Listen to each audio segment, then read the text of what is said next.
বলো রতি সুস্বরতে সুস্থ বলো চালিয়ে বলো তুলিয়ে বলো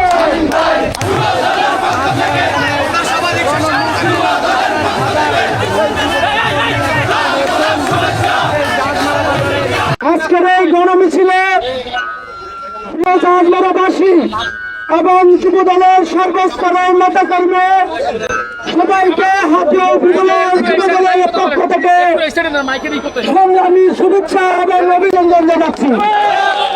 সংগ্রামী জাতীয় বন্ধুগণ, আপনারা আমাদের সাথে আজকে একতাবদ্ধ এবং ঐক্যবদ্ধ হয়ে এখানে একত্রিত হয়েছেন একটি বার্তা নিয়ে আগামী দিনে ধানের শীষের বিজয় সুনিশ্চিত করার জন্য আমরা এখানে গণমিছিলের আয়োজন করেছি।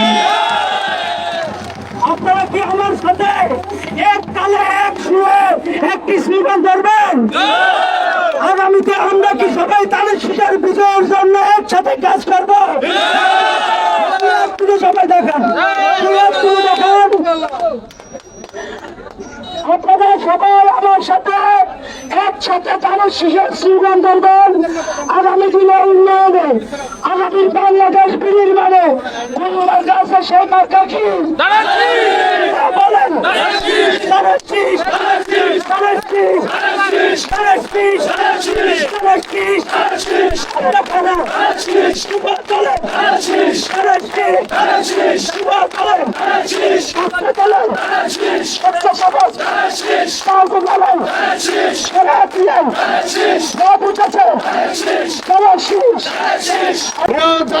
যুব দলের নেতৃবৃন্দ, আপনারাই আজকে প্রমাণ করেছেন হাজারো মানুষের হাজারো যুবকদের উপস্থিতি দিয়ে প্রমাণ করেছেন চাঁদমারা ইউনিয়ন যুবদল ধানের শীষের নেতৃত্বে, তারেক রহমানের নেতৃত্বে, দেশীয় নেত্রী বেগম খালেদা জিয়ার নেতৃত্বে এবং হাতিয়ার কৃতি সন্তান বাংলাদেশ জাতীয়তাবাদী দল, বাংলাদেশ বিএনপির জাতীয় নেতা, কেন্দ্রীয় বিএনপির সংগঠনী সম্পাদক জননেতা জনাব মাহবুবুর রহমান সারিনের নেতৃত্বে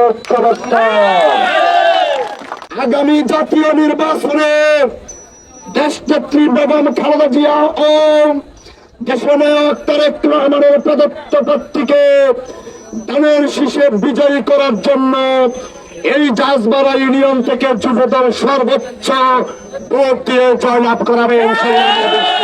এই বলে আমি আমার বক্তব্য শেষ করলাম।